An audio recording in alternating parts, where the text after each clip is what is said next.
Welcome to The Patty Show. My name is Patty Setiatti, and in this podcast, we'll explore the crossing point of the three P's: passion, pleasure, and positivity, and how they can lead you to your own personal paradise. We'll chat with inspiring guests, share practical tips, and dive into stories that will empower you to live your best life. Let's get the Patty Party started. Welcome back to The Patty Show, everybody. Woohoo! Yes! Wow, studio audience. Great energy international crowd over here. We got France, Senegal, Indonesia, Japan. Arigato. Arigato, everybody. Arigato. Episode 98 of The Patty Show, y'all. Mindset is muscle. You know, it's your host, Patty Setiatti. And, you know, I have the honor, the privilege of showing you all multi-passionate people that I have the pleasure of connecting with. They bring positivity to this world, and they inspire you to pursue your personal paradise. Yes, peace and love. There's so many P's, a lot of alliteration on The Patty Show. But before we continue on this episode, I just want to shout out my previous guest, my boy Antonio. He's an actual keeper. You know, ladies, he's a keeper, but he's also a goalkeeper. Sound guy, that's how we met on set. He helped with our short film, which is on the festival circuit right now. Woohoo! Oh man, I don't know if I can say this now, but let's just. This episode is gonna come out when the news comes out, but we got accepted to LA Shorts, so that's a big, yes, really big one, really big one. Thank you. I'm super excited for that. Arnold, don't kill me if I spoiled it for everybody. But you guys heard it here first. Thank you, Antonio, man. Really opening up on like just living that creative life. He's also a puppeteer, which is something I've only met a couple puppet masters. Is that maybe puppeteer? Puppeteer? I don't know. I don't know. Put it in the comments, everybody. But a legend. Puppet legend. Puppet legend. I mean, there's so much work behind it. You know, the physical part, the design, and everything. He has some great projects coming up. Young man, he's killing in the game. Love you, Antonio. More love to you. Thanks for being you. What kind of puppetry does he do?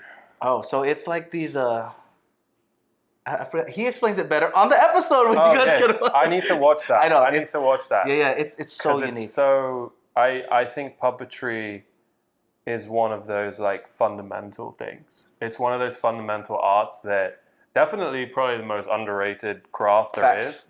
But I admire that, and it's such a source for sure. So much admiration. Yeah. Oh my goodness. Shout out to the puppet masters, puppet legends, puppeteers. And speaking of shout outs, today I got someone that's also a master in his craft, okay? I don't know if you guys are ready.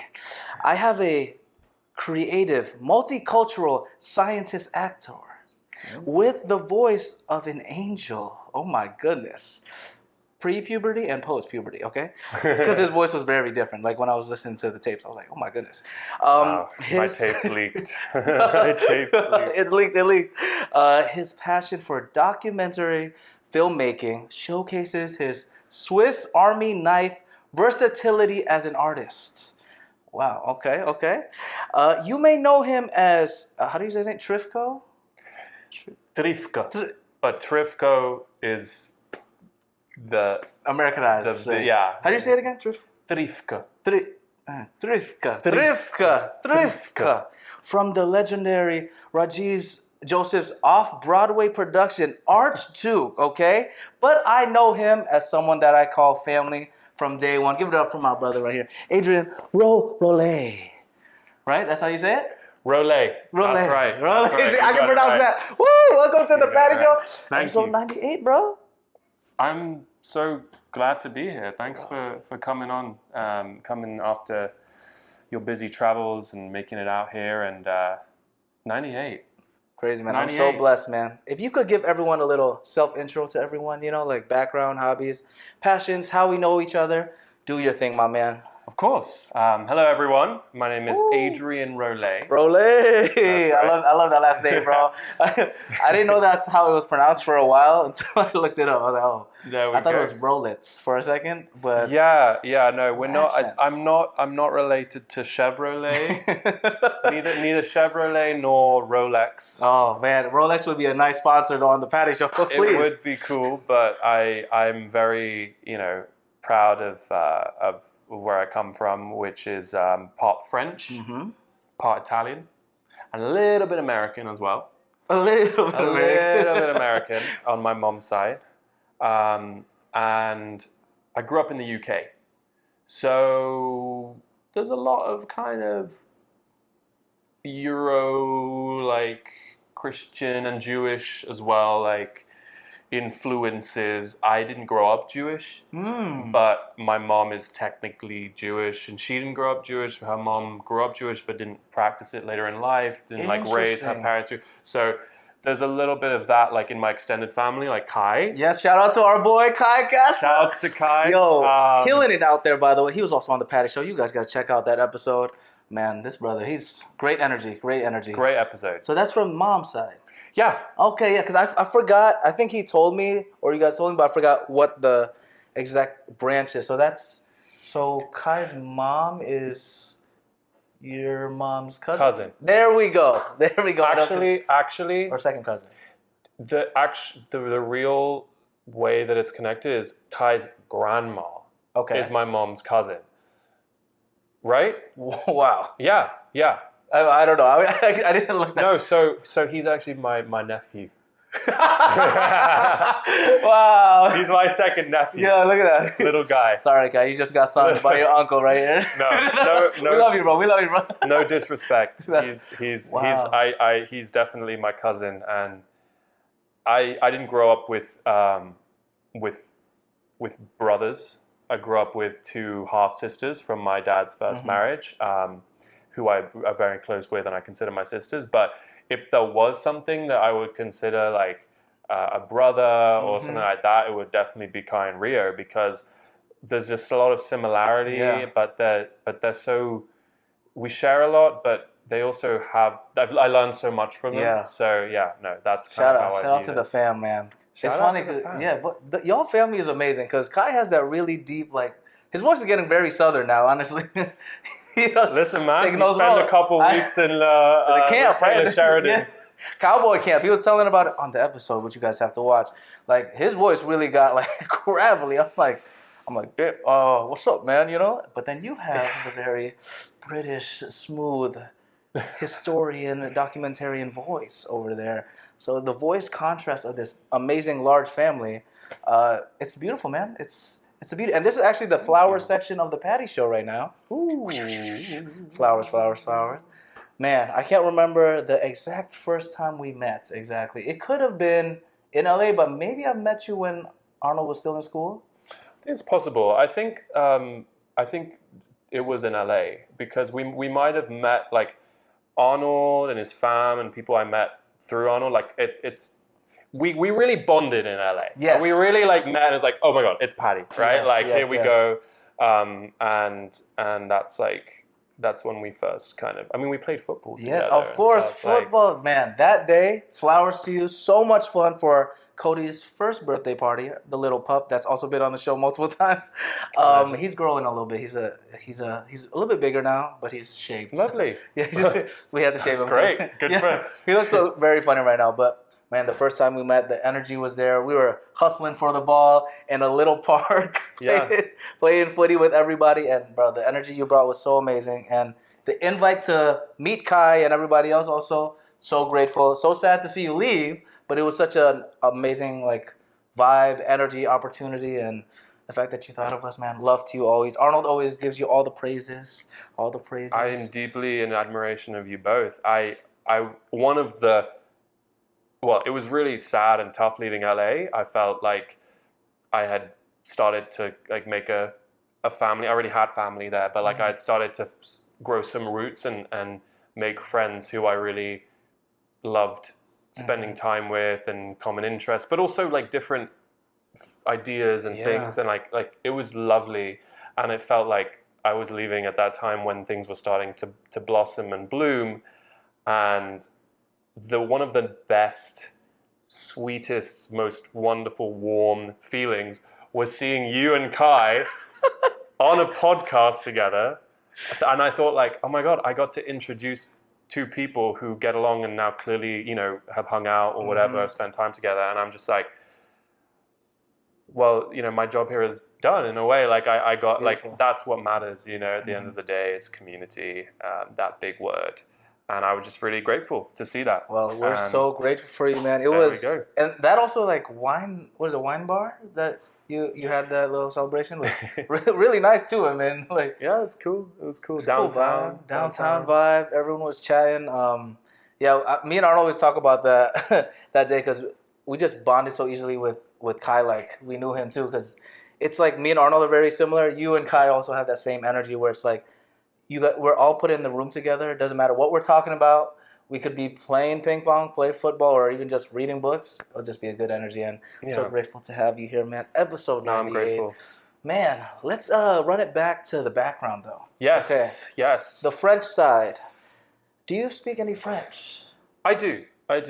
I would say I'm fluent.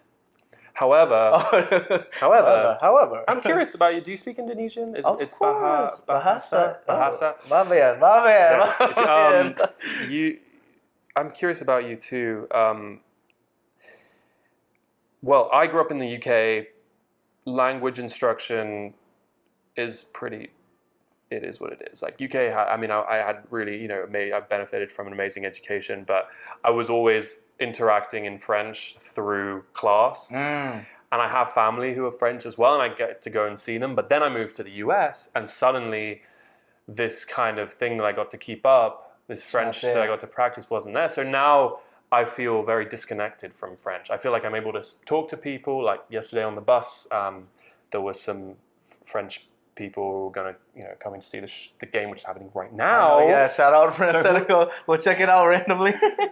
France versus Senegal is one of those games where it's like, Allez les Bleus, like, France all the way. But at the same time, it's like, dude, Senegal? You cannot possibly hate on Senegal. Yeah, they're also so good too. And Senegalese people are so welcoming. The food is great. Oh my goodness. And they speak French too, right? They speak French. There's a lot of baggage. There's a lot of history. Yes.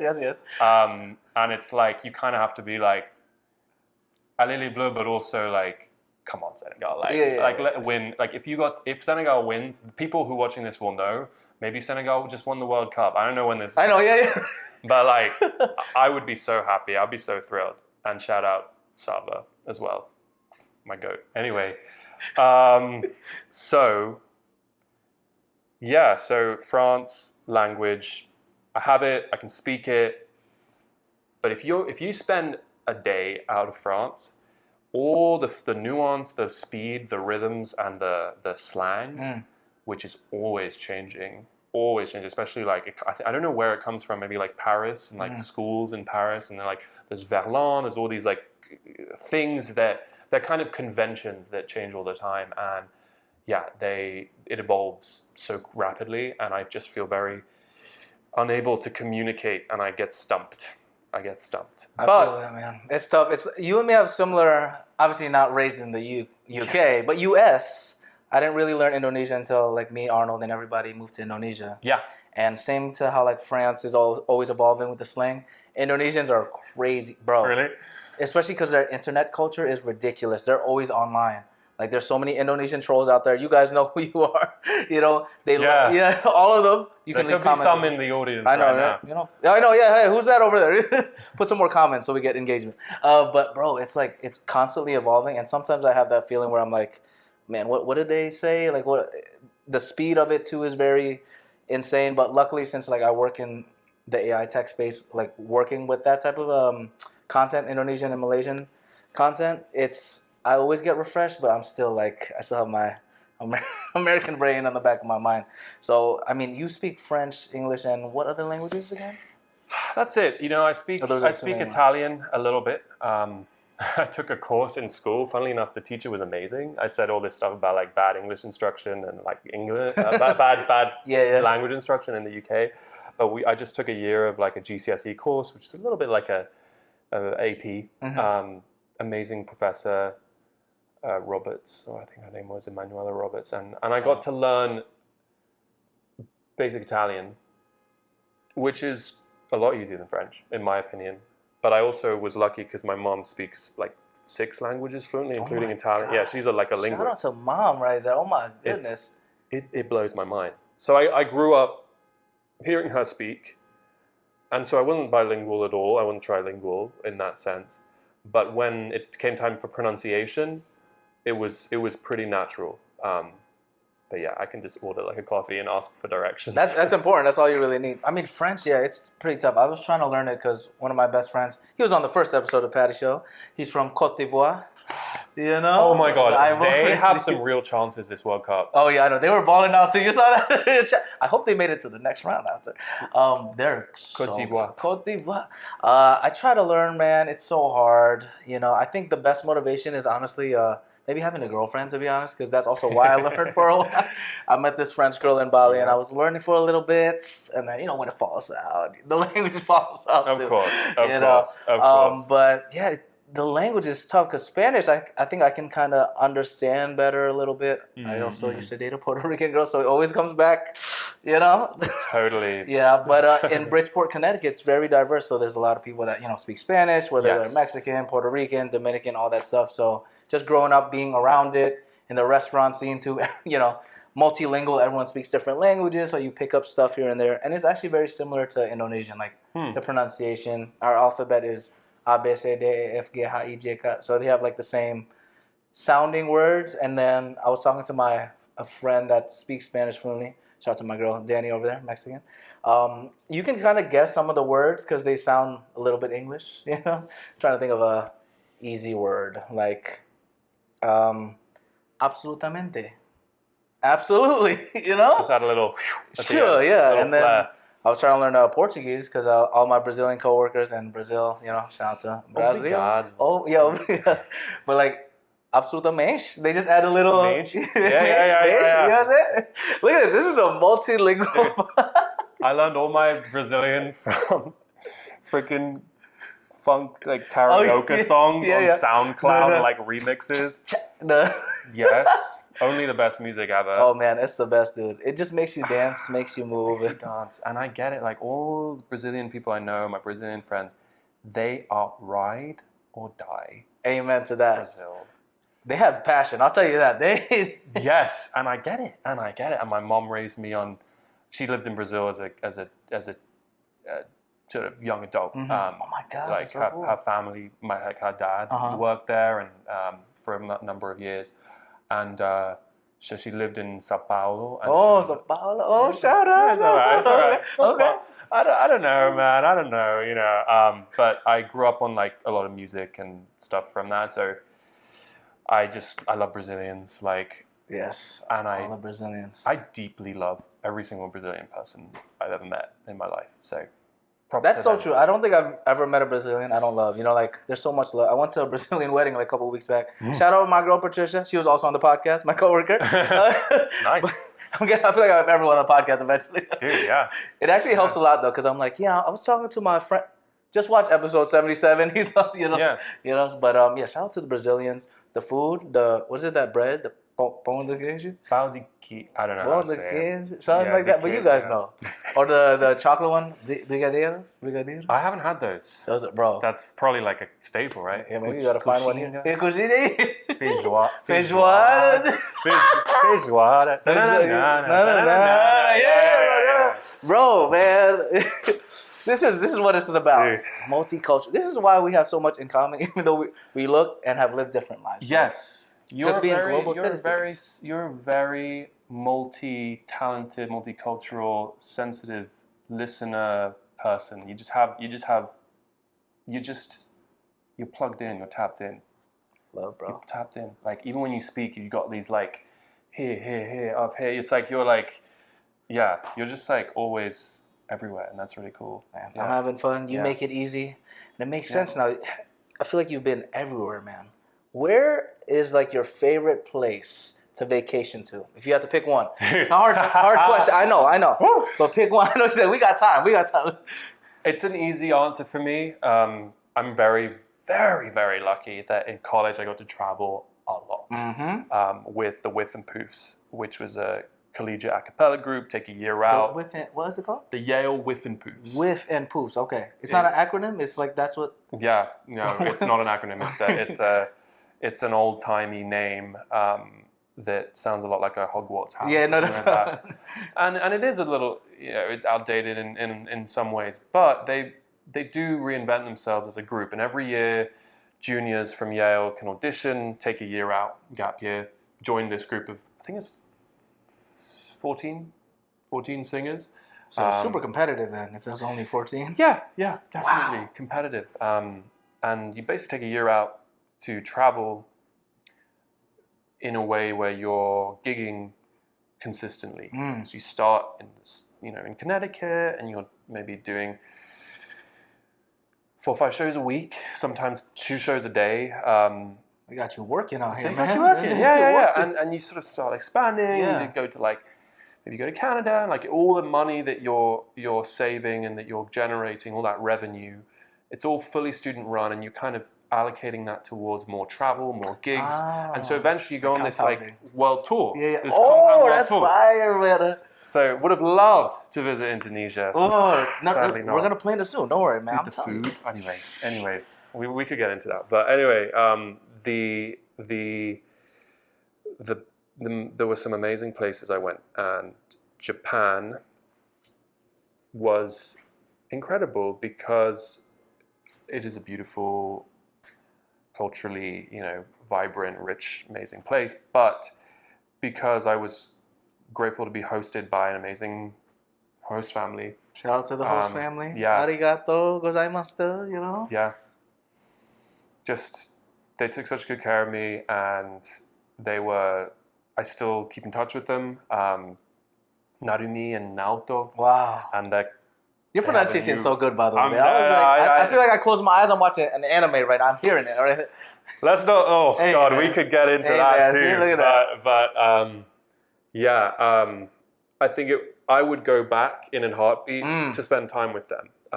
Above all, I think the travel and everything about it was incredible, but it was really the time I got to spend with them and their family, which really stuck with me. And then if I had to choose 2 other places, probably the other places that I loved were Medellin. Oh my God, Colombia! Dude, Medellin, I feel like I lived there in a past life or something. Man, I gotta go, man. That's the most amazing city. The food there is good too. The buñuelos. I haven't had that. It's a little. I only know because my friend told me it's like a pastry thing they eat in the morning. It's pretty good. Bread. That sounds delicious, and I want to try that now. And Nairobi as well, in Kenya. So those were the most amazing places, and if I had a ticket right now, that's where I'd go. Wow. Yeah. Well, you actually have a ticket. No, I wish. You're don't. You can't do that to me. He's I'm already basically packed. I am. I'm kind of just looking for the next chance that I would get to go, to be honest. We're not even grateful joking. to have the amazing space here. He moved to a new area. We love this, the vibe. Look at the energy over here. The plants. I don't know if we can see there's a cat thing on top over here. Cat. Oh yeah. If you've seen Obsession. Oh yes. The cat. There's a cat clock. It's the same one, but in black. Did you get it because of Obsession? No. This was a lovely clock that my roommate already had. I don't know if it was her specifically, but this apartment is kind of. Wow! Look at that cute little cat thing. Cute. It's cute. Shout out to Obsession. Crazy movie. No? Yeah. Literally a crazy one. But yeah, man. Wow, Japan. Also, I loved your answer because it wasn't even just about the place, but the memories and the people. And that's why that question is usually just a trick question. We all know it's. If there was a trick, I fell for it. I wasn't looking out for that at all. But, it just goes to show it doesn't matter where you are in the world, but if you have people that love you, that show you warmth, show you whatever their place is about, you can have a blessed time. I mean, I didn't know I would have so much fun in Sweden. Malmo, Sweden's probably top 3. Malmo? Yeah, I love that place. I mean, the bikeability. There was actually really good food there. People, because people always complain about the European flavors not being as seasoned as Southeast Asian. I mean, they're right, but it's a different type of different flavor. Season, different flavors. Pickled everything. Yeah, exactly. Pickled everything. Potatoes, which I do love potatoes. My palate is so not Southeast Asian at all though, because my spice tolerance is so low. It might sound controversial, but I don't eat rice anymore like that. Just growing up, I used to eat it so much, man. My mom, you could tell Arnold this. Every time we would eat breakfast, even let's say we got cereal or something, toast. She's like, "Did you eat already?" And we're like, "Yeah." She's like, "Oh, you didn't eat yet because you didn't eat rice." Oh wow. Yeah. So it was rice every day. So kind of got tired of it. Yeah. And Yeah. I never got tired of bread. You know, noodles is still always good because you can always switch it up. You know, there's like the pasta noodle or like a Indomie goreng, you know, like the fried noodles, you know. So that I'm never really tired of. But rice. Sorry guys, don't cancel me. The Asian embassy, don't come for me, okay? But No, man, do you have a favorite food though from all your travels? If you had to pick one. Whoa. From the travels. Because you've been a lot of places, man. Africa, South America, Asia, South, like, you've tasted a lot. Gosh. I mean, I do have a favorite food. I didn't travel for it, though. But it's one that I love because I love making it. Oh, okay. As well. It's tasty. It's a staple. Ooh. It's like homey. It's sort of a stewy vibe. It's I love yassa poulet, chicken yassa, poulet yassa. It's so good. It's a Senegalese dish. Okay. Mustard marinated in like, white vinegar. Onions marinated in like white vinegar and Dijon mustard. Yassa poulet. Okay. Yassa poulet, chicken yassa. It's really good. It's really good. And then in terms of like, what do you eat it with the stew? You just eat it like that, or is there? Sorry to break it to you, mate. Rice. Oh, damn it! Yeah. Oh man, you know. Yeah. I mean, you could have it with anything. It's got olives in it, which is really nice. Okay, I love olives. Good. It's really homey and yummy. And my one of my Senegalese friends, who when I told her that, I was like, "Oh, it's like my favorite dish." She was like, "I am so bored of this dish because I have it every day when I'm in Senegal." I'm like, okay. Sorry. Well, then just give it to me, right? You're like, just give it. No, for real. I mean, that's gonna be like when you go to Indonesia, which we'll plan the trip soon. You'll be tired of the stuff that I mean. There's some Indonesian food though that I'm not tired of. There's this thing called ketoprak, which is basically think of like a salad dish. The main thing though is they put tofu, bean sprouts, lontong, which is a variation of rice, but it's a little different. It's like rice into different blocks, but the secret is this peanut sauce that is. Indonesians have the best peanut sauce. I'm sorry, Thailand. I love Phuket and Bangkok all the way, but I'm sorry they can't compare, bro, because the spice level and the sweetness is exactly what you need. You know, like have you had the Indonesian what's called soy sauce, the thick one, before? No. What is different about it? Is it? It's like way thicker, bro, than like the regular soy sauce, and has that like sweet tang to it. Oh my goodness, it's called ketchup manis, which just translates to honestly sweet ketchup. But man, delicious. Oh wait, I think he has it. He has. Let me just look it up. I'm curious. Ketchup manis. You the Indonesian. Yeah, so it's like. There we go. Yes. Wow, that looks good. Very, very thick. That looks fire. So also this goes back to my rice stories again. Yeah, tell me. You know, growing up, so many siblings. You gotta share food, you know, and it's hard to have the best food out there. But what our mom used to do and our dad, it's like if there was not that much out there, we just put rice and then that sauce, and just eat it. Nice. Which was actually it hit, you know, it was actually kind of good, you know. Sometimes I eat it when I'm like, Patty, you're being too bougie in LA. I'm too Hollywood right now, you know. I'm like, oh, it's so hot, like, bro, it was, you know.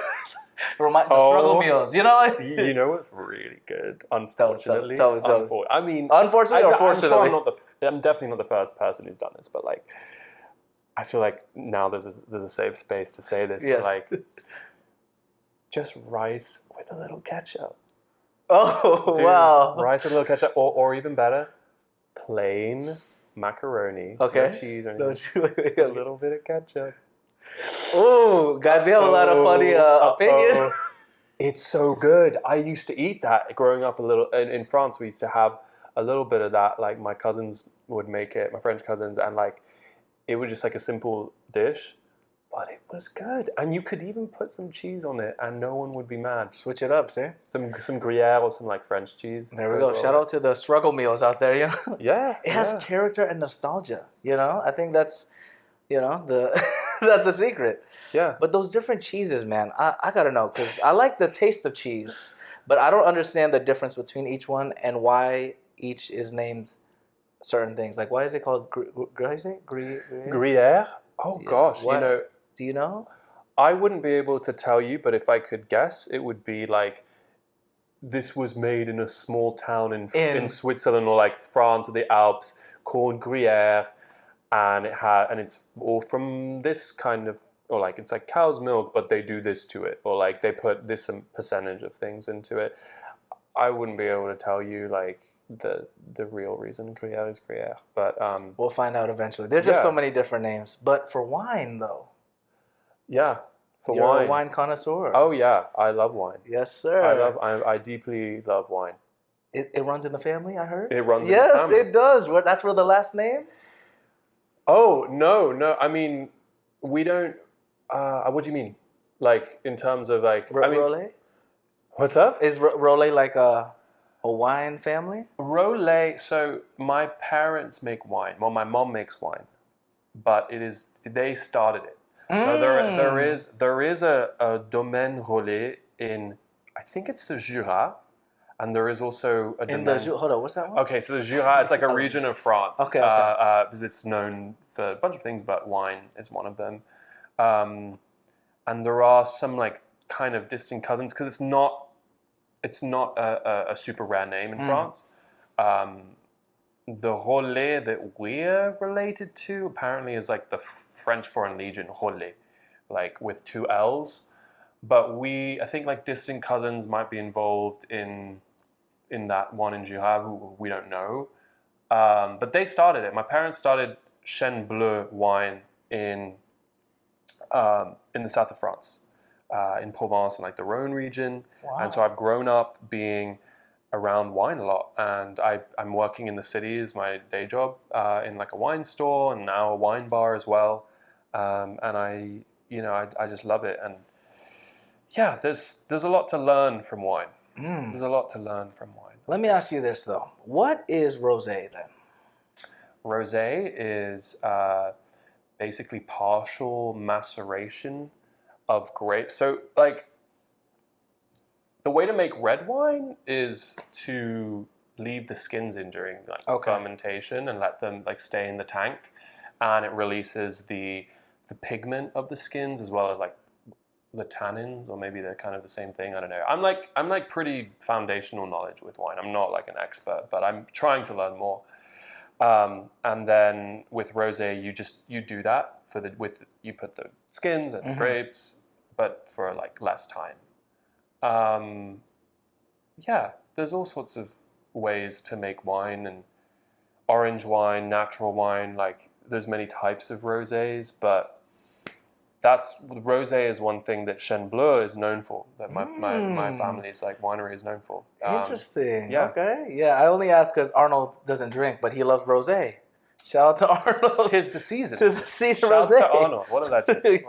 I'm wearing. Hey, rosé socks. How do they even get that color? It's such a cool pinky. Yeah. Well, if you kind of imagine a white wine, and then you imagine like a red wine. I see. You got yellow to sort of purple, garnet, whatever, ruby, and somewhere in the middle is this sometimes pink. The thing is, right, and this is gonna, I don't know what it's gonna do, but like rosé a lot of the time is a cheap byproduct of the stuff that's left over from the harvest. Historically it doesn't have the prestige of like a beautiful aged red wine or something like that from the top producers, or like a lovely, pure expression of the terroir in a white wine or something like that. So it was kind of this extra stuff that they would sell off the excess product that they like, the grapes and the skins or whatever, find a way to use it. But my parents and certain producers as well have honed in on it and tried to make something with identity and purpose and something long-lasting that is not just like crack it open in summer, have it with some people put like ice in their rosé, which is kind of sacrilegious. Is it a sin? No, I'm learning because I don't know. I just like, it sounds crazy. I just popped the bottle. So you're not supposed to put ice in. You can do whatever you want. Okay, fair. Thank you. But as a wine expert, it will dilute the wine, Okay, and it just will as it warms up, just have it cold, have the wine cold. And it's part of the joy of wine, no matter what it is like letting it open up in the glass. And that comes through Letting it open up in the glass. Okay. Right. So like letting the aromas and everything kind of unfold as the wine in the glass and starts to heat up a little bit. Just a bit. I'm not talking about like heating it in a microwave. I just mean like you take it out of the fridge. Someone was about to put it in the microwave. Yeah. I mean that's why with an intense, highly tannic, or like a red wine, something, there's certain varietals, certain parts of the world where you actually need to pour out the red wine into a decanter. Oh, that's that to let device. it kind of oxidate. Yeah. That shaped device, decanter? A decanter, yeah. Oh, it's just like a glass container where you let the wine open up a bit. And so sometimes with a good rosé, you want to have it cold because it's refreshing, but you just let it warm up in your hand. And I think an ice cube could be a little bit at odds with that. I see. Everyone enjoys wine differently. So I feel like I'm learning so much, man. Yeah, it's just one of those things you just could talk about forever, to be honest. So with the, I'm sure you've seen people, sniff the wine. Mm-hmm. What do you look for as someone that, know, basically it's in your family, bro, in your blood, the wine? Like, how do you recognize good wine, or like, what do you look for if you're trying to, smell out the wine and as it's opening up? It's a great question. The same kind of thing that anyone would look for if they're going to listen to music or go to watch a show or watch a film. It just depends. It just is different for everyone. And you can learn the techniques and you can train your nose to pick apart specific smells at different levels. You might have like fruit, but you also might have, some people might enjoy the secondary and tertiary aromas, which is a term given to like aromas that aren't really just fruit, but maybe a clearing in the forest, or like a whetstone, or like these kind of more abstract, like, and all of these things are connected to memory, right? They're connected to experience, and they're connected to just being a human, and also the land that it's grown in. I think if I had to say like one of the most common reasons why people love wine is because a good wine will reflect kind of very uniquely the place where it was grown. It's one of those kind of like fruits, grapes, the vines can really like absorb so much through the weather and the soil and the animals that are all there, and will just kind of create this like unique thing. Wow. And it's fun, man. It transports you into... Yeah. Wow. But it's human. Yeah. That's the thing, right? Like, there is a winemaker. There are decisions that are made, like with your cheeses or whatever, like how they treat the percentages of stuff. Yep. Exactly. And to me, the way I enjoy wine is there are certain wines where you smell it, and you might have learned about the fruits that you could look for and the different aromas, but it all kind of comes together in this moment where you stop thinking, you stop searching, and it starts to sort of like hit you. Wow. And you're like, oh shit. And I resonate with wines that are a bit like characters, that are like emotional and human, despite being from the earth. And I think maybe that's a bit of a statement on what wine is and what we are, which is just part of nature at the end of the day. So that's what I like about wine. Something that affects me and is like, oh my God, this is like a really sad wine. Like, I've had a champagne before, I forgot what it was, but it was like, there was this sort of bright, like, fizziness that you get from the carbonate, like the sparkling nature of the champagne, but in this backdrop of kind of like, sort of like a lonely, sad, like, I don't know how to describe it, but it was sort of this duality in the wine, and I just felt so like shooketh. Wow. You know, I was like, oh my God, like I can imagine the monk who first like made this bottle like in the cold winters in like Champagne, like putting this together and like out of duty and faith, and like, and I was just like, And so like sometimes you Captivating, have man. those things, Yeah. and you stop being a critic and you start just becoming raw and becoming open to that. And I think wine definitely can do that. And as I learn and as I experience, like I'm starting to like try to tap into more of that. Oh my goodness, I never realized the wine intersected with your acting. But It oh does. my No, good. it definitely does. Now I just have to get some bottles of wine and just try it. Wow.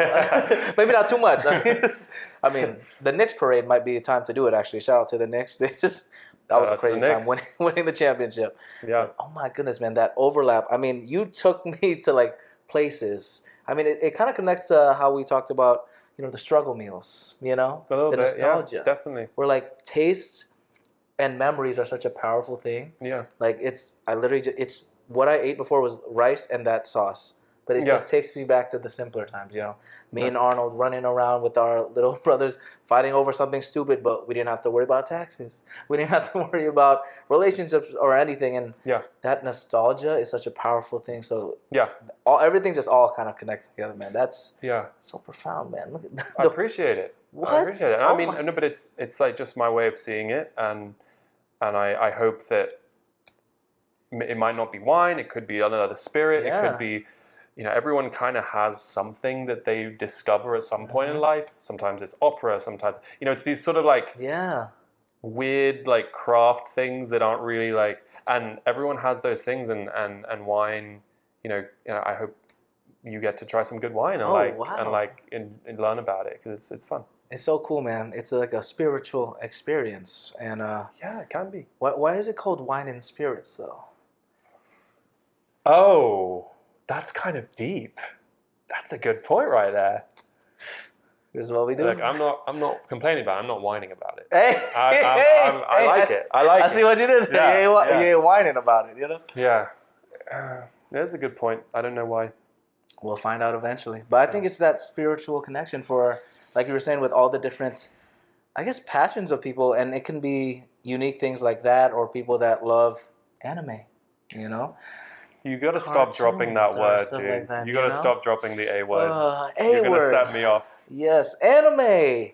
When you were in Japan, you watched anime, of course, over there. Is that your first time watching? Well, tell me. I did not watch anime in Japan, although I should have, just to somehow make it all come home. But I've been an anime fan since I was probably like 10. Like since access to like a streaming website. You know what I mean? Like the Yeah. early days when there was a chat in the anime website where you could like interact with people with like usernames and like that are crazy weird profile usernames. pics. Yeah. And like people would be From, just like, like around. spoiling the latest Oh my like God. Bleach episode. And Bro, you watch Bleach? Yeah. My Dude, God. I mean, actually, My to be God. honest, it's not one that I continued with since the early days. It's Yeah, not. I kind of stopped too after 300 or something. Oh yeah, you were so restrained. Yeah. No, you used to have to watch anime on like, sometimes on YouTube there would be, in early YouTube there was kind of this thing where like Naruto episodes were split into like 12 parts, and you'd watch like 30-second Bro, clip. you're taking me back. You know what I bro. mean? Yes, bro. Oh my God, dude. And then it kind of became more consolidated into like a few streaming websites with like all the ads. Oh my And goodness. now it's like there's a big global Now it's like super industry. mainstream. Yeah, it's not Super just mainstream. a kind of Japanese. It's kind of crazy though, because I remember growing up getting bullied for watching anime. Like, what are you Yeah. watching this for, or whatever? And now everyone like, you don't watch anime, yeah. right? And he's Yeah. like, wow, switching They up on me, switched up, It's because they realize it's great. It's great, man. The storytelling's amazing, and It the is. action scenes are crazy. Bleach, the animation style was just so amazing, man. And did Beautiful. you watch the sub or the dub? I've always been a sub guy. Okay. Yeah, I've always been a sub guy. However, I will say that the Ghibli studio, like anything that they do, they really, like, it is not a crime to see a Ghibli dubbed movie, because they find, amazing Oscar-winning actors, but they bring out vocal performances that feel so grounded. Mm-hmm.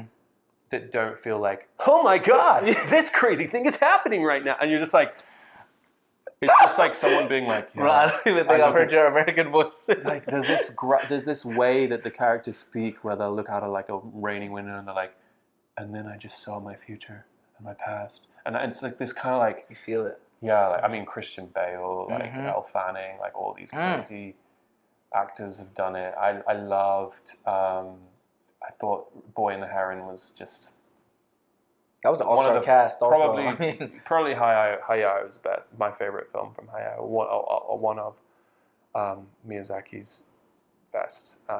Yeah, and the dub was great too. I mean, The they dub have was great too. stuff right there. I mean, Howl's Moving Castle. How's is great. Yes, How's yes. is great. You did make a YouTube essay about it? Did I?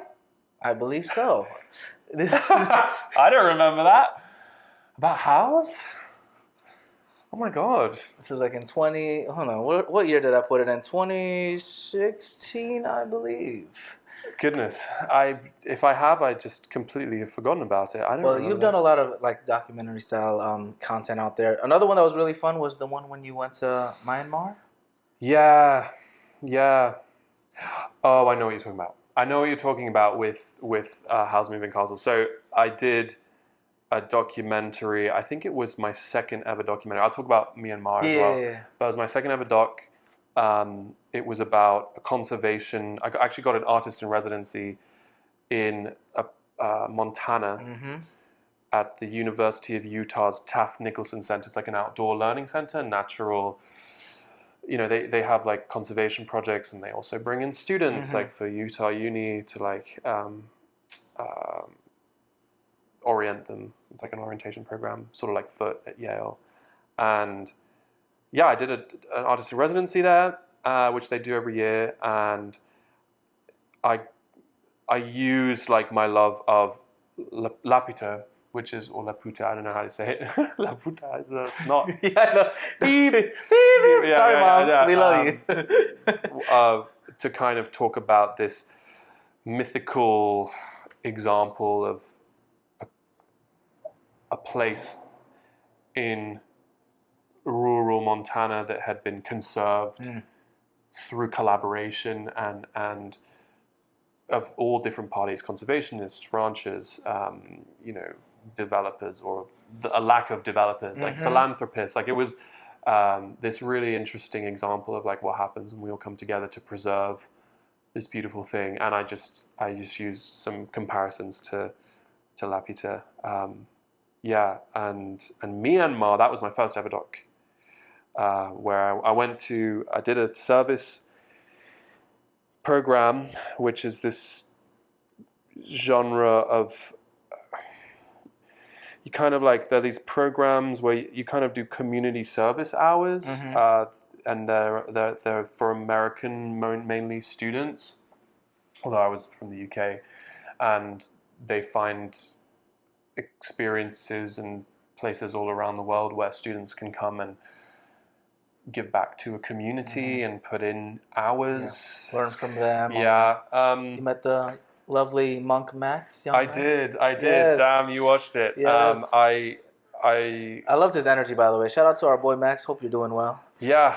A bhikkhu, an amazing guy, amazing monk, and I didn't know so much about like Buddhist culture in Myanmar and Burma, and it's like, yeah, and to Southeast Asia in general. It's he was a monk, but it's all like where he is. It's kind of something that a lot of young people do, especially young men, for a certain period of time. It's not necessarily. I mean, I don't know. Yeah, I don't know what it's like everywhere, but it's not necessarily something that is like his whole life that he had done, but for many years, and that was like a period of his life, and then he stopped being a monk after that, I believe, or after a few years later. But we talked about our different education systems, and I kind of drew comparisons and differences to like the UK private school education system, boarding schools, boarding school, yeah, and the monastic system in Myanmar, and yeah, there's been a lot of turbulent political change and crisis in that country. we were in there. We were there for like a short window when something like that course that I did, that trip, was even possible for like people from other nations, especially like the West. But it was amazing, and yeah, he's a brilliant fellow, brilliant chap. I haven't kept in touch with him, but I do. I follow everyone on Instagram, Okay. so I do see where everyone's at. Okay. To be honest, most people who I met there, most of them were, well, all the people I met were like these brilliant, just like students. They have all left. Yeah. And so kind of you wonder why, and I don't know the specific reasons, but for many of them it was for love, but mostly for education. I think many of the students I met ended up in like Australia and like studying in Oceania, like in different universities there, because I think there's not much of an infrastructure in that country when there are so many warring, like when people have to join a fight within in the civil civil war. So it's like, yeah. Well, respect for you for doing that at a young age. Yeah. The part that I really like, I don't know, really reminded me of my old podcast and radio show, the Day Show, DAE, Does Anyone Else? Yeah, I know, we love our little acronyms. But bro, when I think you were asking him like, what activities do the kids over there like to do, right? And he's like, probably football and ping pong. We love playing that. And I was like, it's just so crazy because, I love football, I love ping pong. We're from different walks of life. I'm sure are you good at ping pong? Oh, no, I'm pretty trash. Okay, at least you know it. But like the fact that you guys come from different walks of life, different upbringings, but you guys just love the simple things.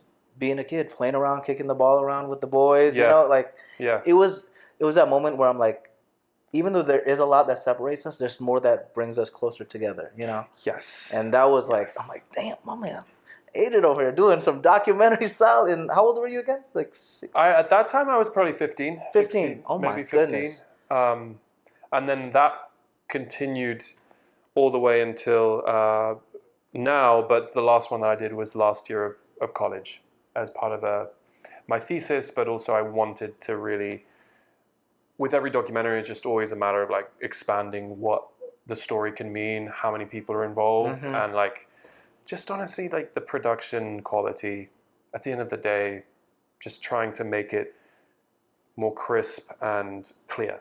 Yeah, I mean, that whole process, man, of documentary it's tough, bro. I mean, the interview process, I don't know how you do it because sometimes you only have like a couple minutes to get what you need from whatever interview. For like the podcast, I could talk forever. You know what I'm saying? Like, I can kind of clip around. So how do you approach like interviews for like, let's say you only have 10 minutes with an important figure or like someone that just doesn't have time? How do you approach that whole angle?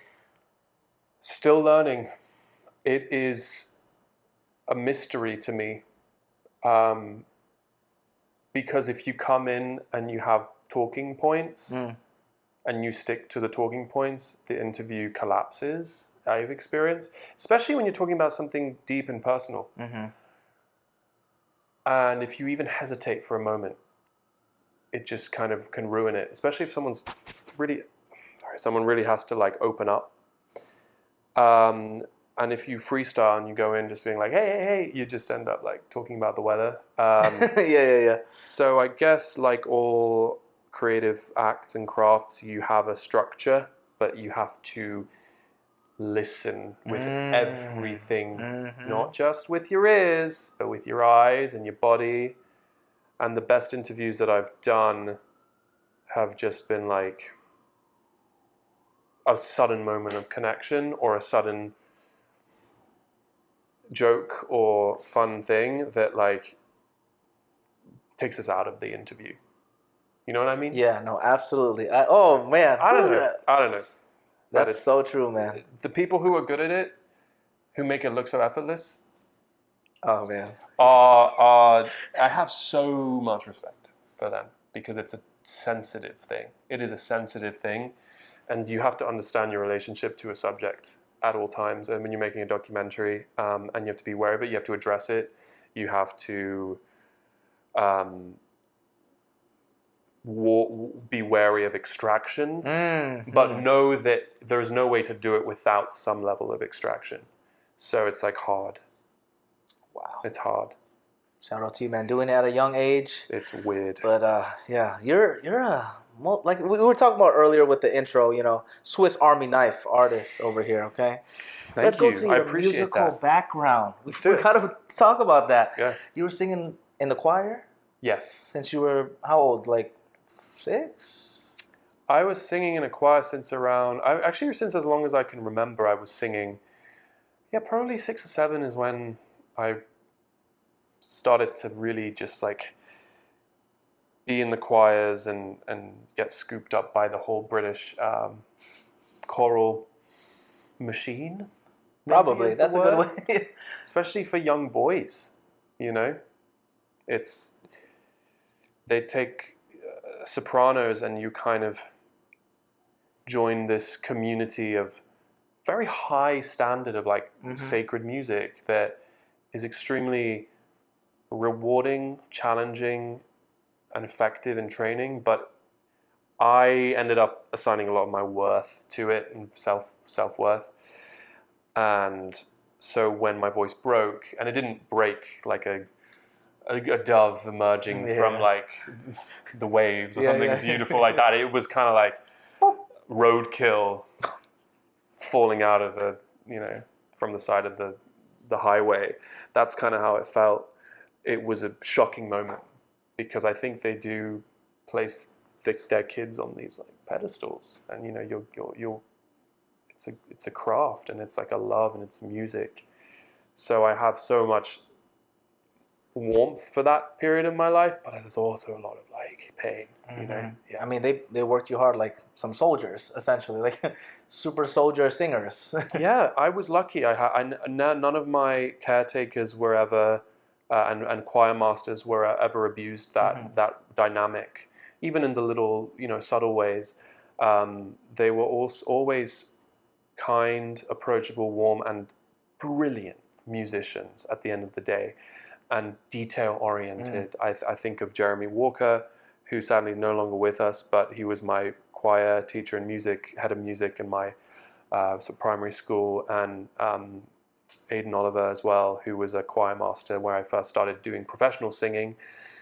They were just these bright lights who really, honestly cared about the formation of young people and their gift and nurturing that. But it can be abused, and there were people in pastoral positions throughout my life who sometimes I interacted with, sometimes I was close to, sometimes I weren't, sometimes I heard through a friend or whatever, who did take advantage of those situations and who did abuse that authority. So I was really lucky. Yeah. But yeah. It's a crazy world, man. I mean, It is, man. Grew up in the church too, in a different kind of vibe. We didn't really have like the choir. We were more like Protestant, so like kind of like poppy Christian songs, Totes, yeah. So was like a worship leader for a little bit. Couldn't sing, but can do karaoke. So as long as people follow along and sing, that's how I learned guitar. Beautiful. But yeah, I mean, I saw a lot of like. I mean, Arnold talks about it too on his episode, but like church trauma stuff where power dynamics because of money or like status get into play, and it gets messy really quickly. I'm grateful nothing crazy happened for me either, but it's all blessings. We learned a lot from that musical background early on, right? I feel like you learn so much like practical things. Like one of the biggest thing is discipline, because you cannot get better if you're not disciplined. I don't care what anybody says. Whether it's like working out, playing a sport, music, acting too. People think we're just on camera or on stage. Or even like this, like with the podcast, it's all discipline. If you're not disciplined, you can't get anything done. I mean, that's how he became an Ivy League scholar over here, Far from a scholar, but definitely, yeah. It's all, everything just kind of like all connects, the whole. 100%. But after you were a singer, you became a theater boy. Yes. What's the transition like? How did that all happen? And I mean, we are here now, but we're kind of fast forwarding, but let's go back to that transition. Transition was musical theatre.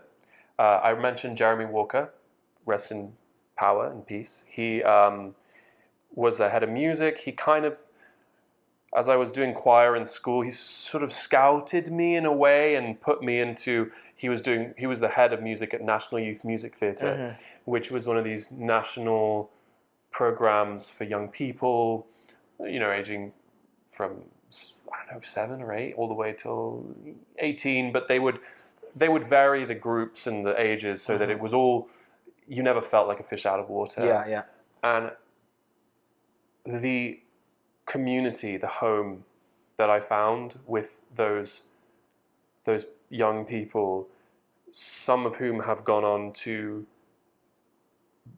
be starring in shows and West End and that kind of thing, some of whom have gone into musical direction, some of whom have tried it or gone into other paths. There is a bond there that will never be broken that we shared, and it was a very formative time in our lives, and the role models and the leaders who were there, and there was a lot of co-leadership within from the older kids. Like, it was just amazing, and so I felt like I found my voice and my path, and I got to do some amazing shows. My voice did break during that musical theatre time, so I ended up feeling this sense of like, oh my God, I get to do these like main roles and be like, part of this community and looked up to and provide and learn and use my gift. And then when my voice broke, it was like, I'm not getting into these shows anymore. Like I kind of have to like still like part of it. I want to be part of this community, man. I want to like be friends with these people. And from their point of view, it was, I'm sure, never a big deal. It was like, it was, it's still you. It's like from the mind, From my point of view, it was like, whoa. So that was a big thing too. And I experimented with more like just acting in plays. And so, yeah, that continued through college, and I started to find, and high school, and started to sort of really find my voice, what acting means to me in the spiritual sense, in college. Man, that transition, I mean, you did break your voice, you said, but I think in hindsight, I'm sure you agree, that's like the perfect timing, because that's when you really work more on the acting craft, man. Absolutely. Like if you broke or if you never broke your voice, I don't know how that works really. Maybe you just be full on, singing, no acting. Yeah, Who no knows documentary, no science, none of this stuff. Who really knows? So it's kind of fascinating. Like, I mean, you ended up doing some great stuff like Teenage Rhapsody. Oh my God, man. That was the deep cut. Yes, there's a lot. That was in boarding school?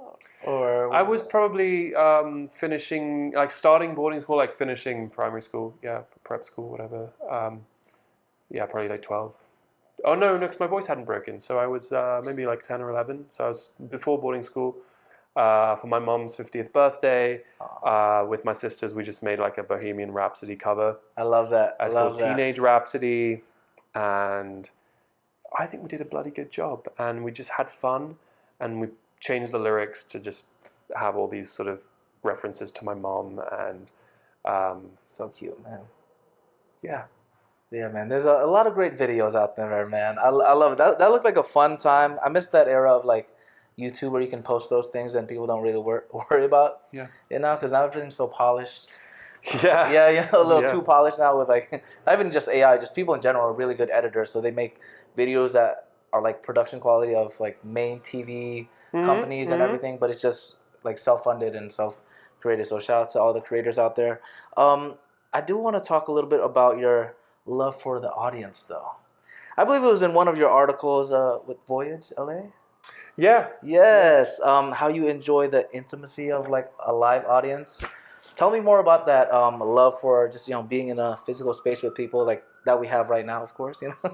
Yeah. It's like being in a classroom at all times. Like an audience.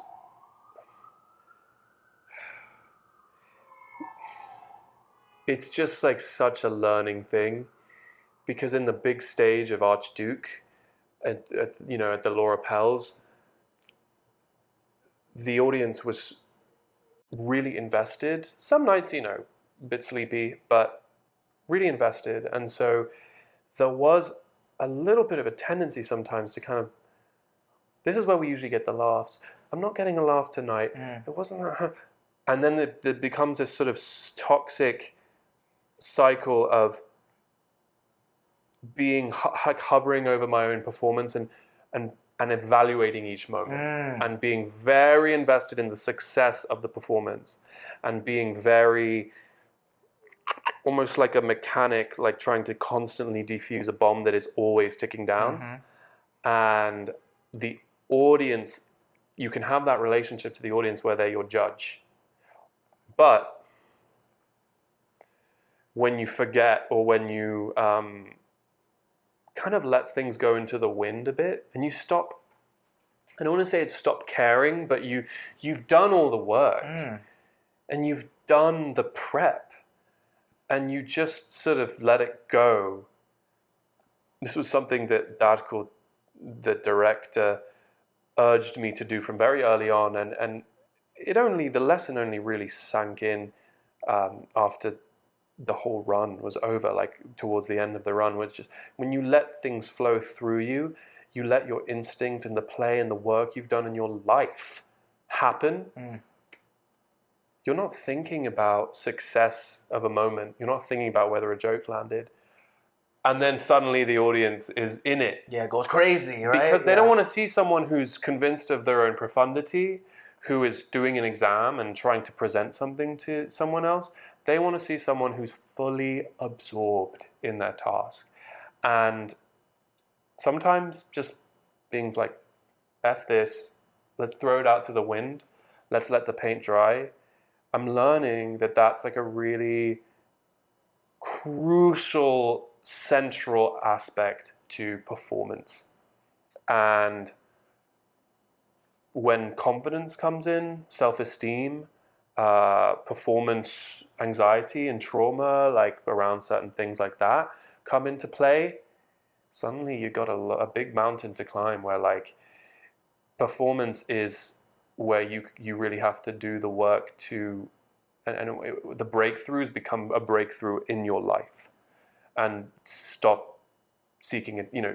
to seek attention and to seek approval, and to be able to be okay with being out of control, and to be present in what you are at and where you're at, what you're doing right now.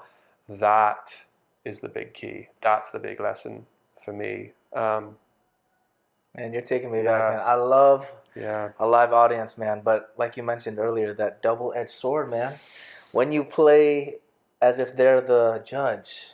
Oh my goodness, it's the hardest thing. You're always like waiting for the laughs and all that craziness. Hey, what's up?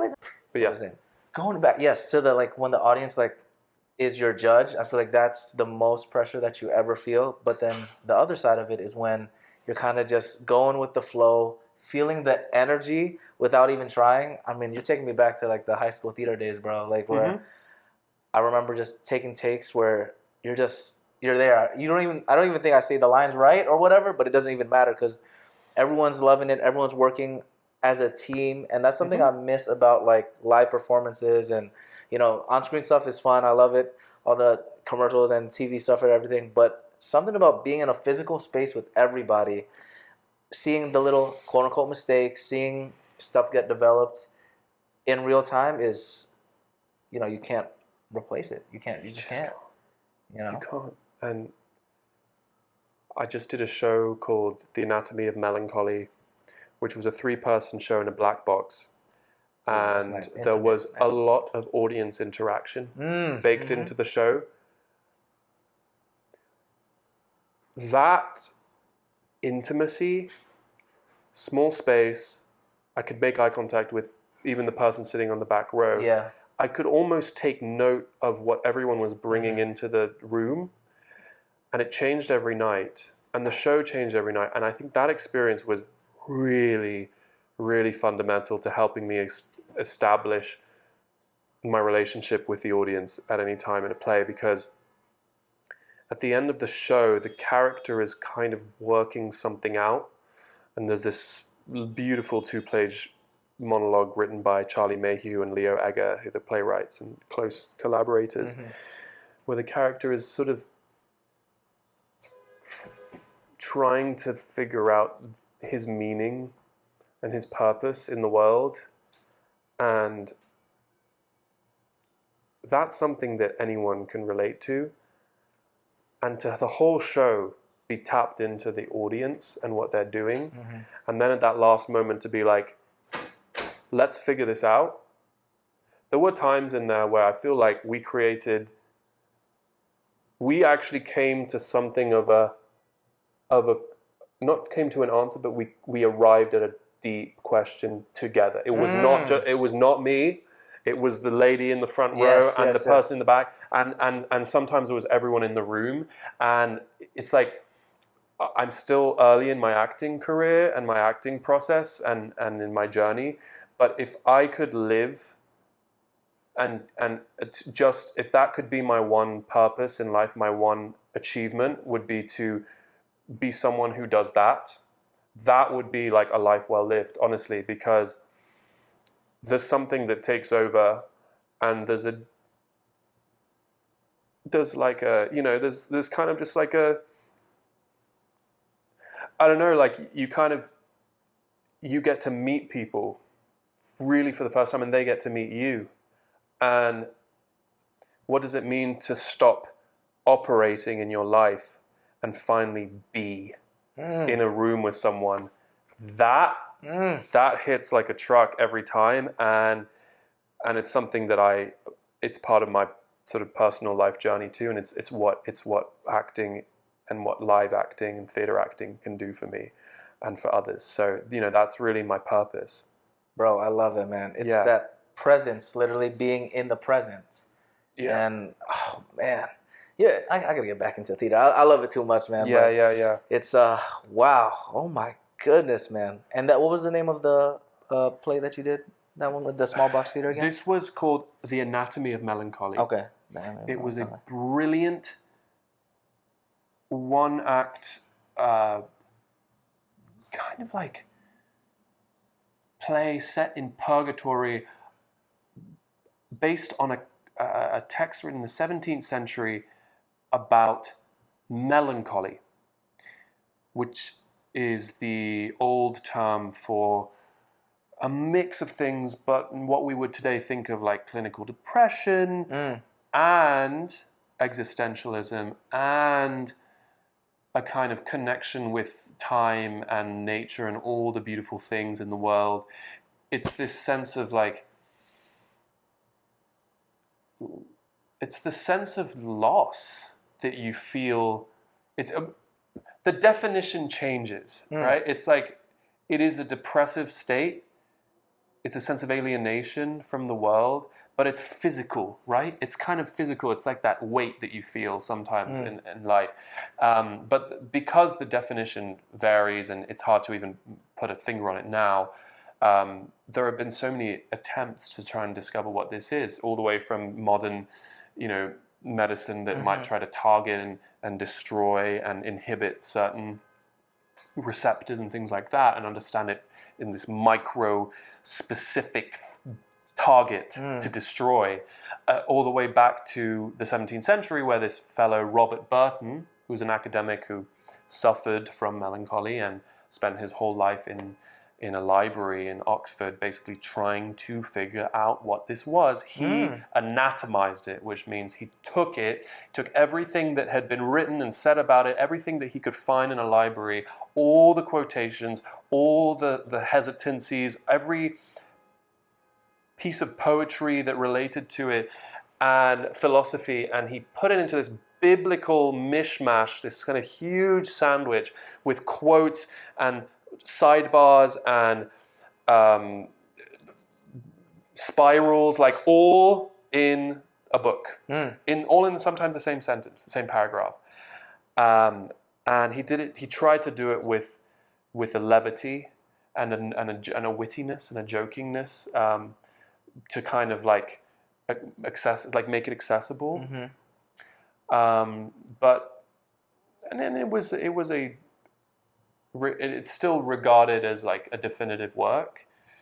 But in his life, he, being a little bit of a recluse and a kind of unsuccessful playwright, depending on how you frame it, he was a bit of this underrated fellow, and he received kindness and he received status, but it was always like a little bit later than his peers, and kind of out of, I don't want to say pity, but like people kind of taking a shine to him. And Yeah. but his love was the work. And in this play, he's split into 3 versions of himself: in the afterlife, in purgatory, him as a student, as a child, him as a doctor in his university post, and him as a reverend, which was his kind of pastoral duty later in life, and his maybe his more like existential side, his relationship to God.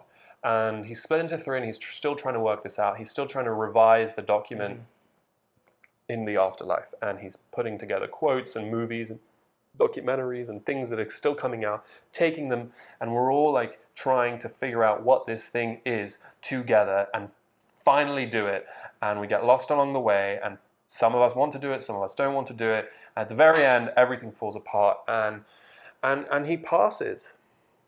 He passes on, and we have this moment with, I got to have this moment with the audience every night where he kind of like tried to, he was just hitting this wall, and he just tries one last attempt, and he comes to this kind of conclusion, but it's this fragile living moment of, I will never know. We never really have an answer. I will never get to the answer, but it's in searching for the answer that I have purpose and meaning in life. Wow. So it's the journey. Yeah, it's like the feeling of being caught between 2 magnets that are opposing. It's like polars, a state of like of imbalance, but in a sense also equilibrium and like peace. And it was just really great sometimes to forge a moment with the audience of like, something new happened here, something that doesn't have words, something that won't exist again. So yeah, I'm grateful for that show. I'm grateful for that experience. It pushed me really hard. Man, I love the way you describe things, man. That was so eloquent, man. Thank you. I'm just like mind blown. Thank that you. whole, oh my goodness, I wish I would have been able to catch that, honestly. Yeah, is there footage? I couldn't find it. There's footage. Okay, you gotta share we haven't, later, yes. It hasn't been edited. Okay, good. I don't know if it's going to go out publicly. We'll find a way. I'm going to keep it for my own. Of course. My own sort of work, and just to sort of study it. But yeah. Man, I did see footage of Archduke though, and your amazing mustache. Oh, damn. Bro. Thank you.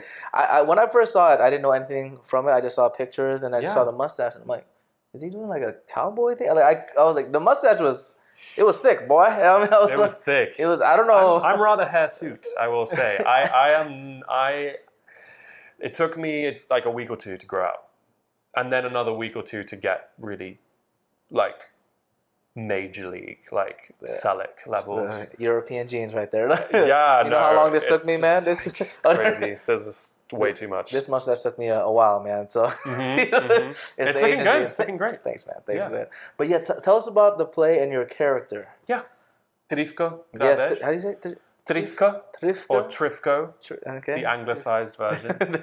A Bosnian Serb, was a real living person, member of the Black Hand, a young revolutionary who was instrumental in the assassination of Archduke Franz Ferdinand, which is the spark that caused the First World War, or that rather set in motion many different plans. And oh no, I guess this has happened. Well, we just have to invade our neighbor. Like it was like that kind of thing. It was. I mean, you was said on Bosnia, Serbia, that whole The tensions were high, and that's just made it higher. Yeah. A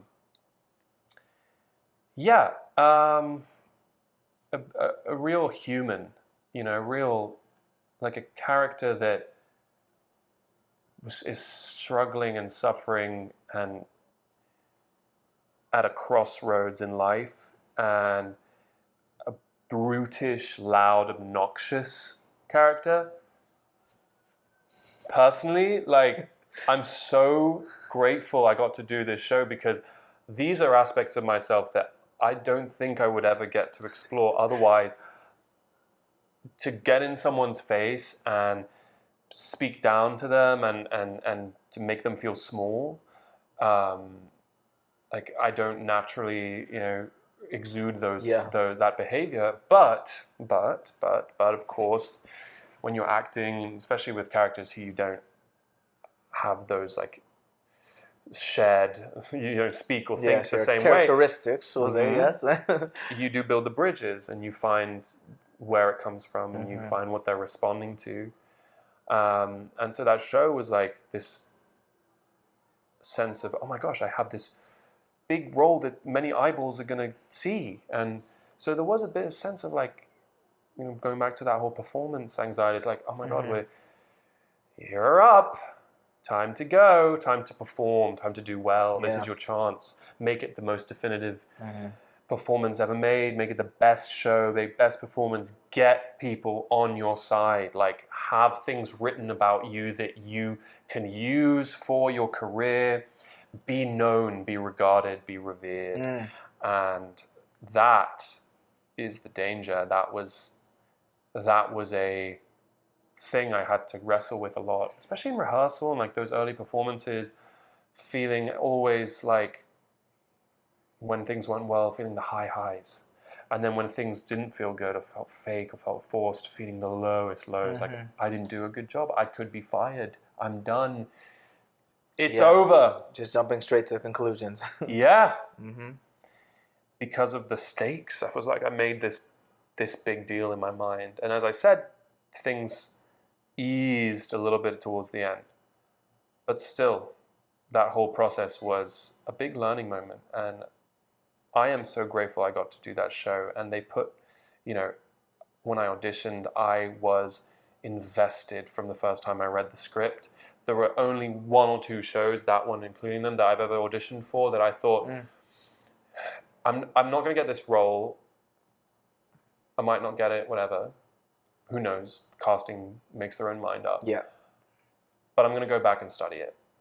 I'm going to think about this when I wake up, I'm brushing my teeth, whenever I'm approaching a new play. I'm still going to go back to the scenes and the dialogue of that show, and I'm going to almost study it. And so I did. I studied Archduke before I ever got the call for the 2 months. I actually was told I was rejected at first. I was rejected. They must have offered it to someone else who dropped out, or they hadn't decided, or who knows what happens in casting. Or maybe they just didn't want to make the decision till later. But for 2 months, I stayed with the play in my delusions. After the rejection? Yeah, I stayed my with it. God. Yeah. That's loyalty right there, guys. What? Yeah. Bro, 2 months? Bro, I don't know. I would have given up. That's 2 months. Yeah. I didn't learn the lines, but I didn't, like, go do this as if, like, I was going to do the show. It wasn't like, I'm still got the role. He wasn't delusional.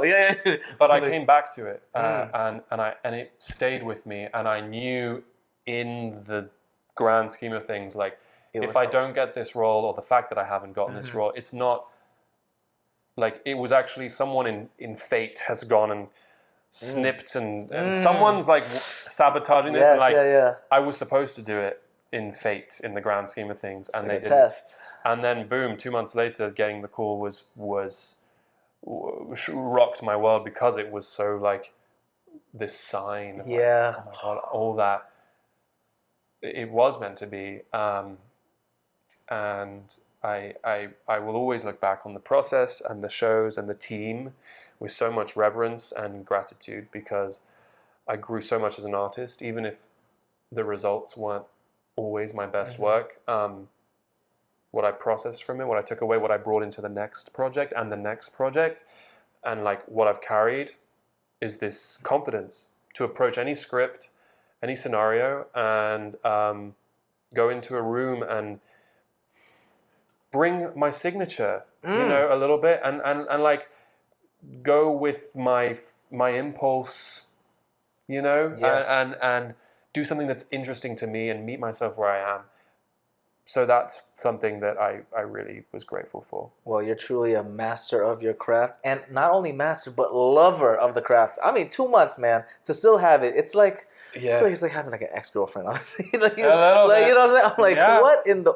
I don't Yeah. know how you did it, but man, I wish I got to see the full play. Are there some clips of that, the full one? I Somewhere? don't think so. Well, if you can find one, hook it. Definitely copyrighted. Yes, It yes, was yeah, fair. recorded by the Library of Congress. So if you're one of those people who goes and watches old shows, Hey, man, it'll I be might there. have to do that. It's in I believe the Lincoln Center has the. Wait, no, it wasn't Library of Congress. It was Lincoln Center that filmed it. They're We'll not the find same. out. They're not the same. Yeah, we'll find It was the information Lincoln about it. Center. Library of Congress that would be crazy. Hey, you never know. Maybe there is. Yeah. I kind of associated them because they both sort of do a similar thing. Yeah. They document like once in a while something they think is like Worth keeping in the memory. keeping yeah. a record of. So Lincoln Center. I mean, yeah, the whole production of everything was so amazing. I saw like the interviews you had with your cast and the director with that other gentleman. I don't know who that interview guy. Patrick Pacheco. Yeah. Yes. perhaps, yeah. That was a great interview. You looked great at that. Thank you. Mustache and all. Come on now. It was a moment, you know. Taking it off was even weirder, but Because how long did you have that mustache for then? And good 3 months, right? wow. Yeah. I mean, it became just part of my life, and when I took it off, it was almost like a part of me and disappeared. Yeah. And we all got together. The whole cast got into the changing room, and we sort of all the lads, Jake and Jason. Yeah. Shout out to them. Yeah. Oh my God. They killed it too. Like honestly, so homies, impressed. they're Wow. just amazing. They're amazing, and they're so.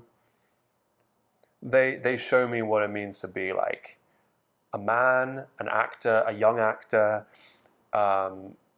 hustlers, like collaborators, kind freaking people. You know, we had very few issues in the production. Wow. Like in terms of interpersonal Yeah. stuff. We never had there wasn't a drama. fiasco. There weren't really big personalities. Like there was a charisma, but there wasn't like, and we got through it as colleagues and as a team, and especially those two guys, because we shared a changing room.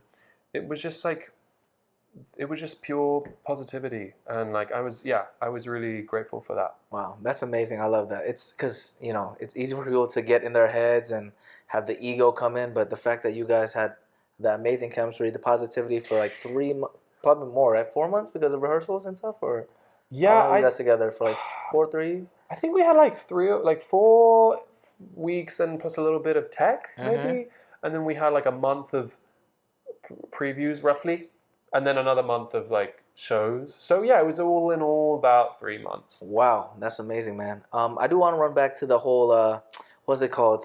Post-show depression. Yeah. For the people that have never been in theater, paint a picture of how it feels not being that character anymore after doing it night in and night out. How did it feel? Not having the mustache, not being our... How do you say the guy's name again? I keep getting... Trufko, yeah. Yeah.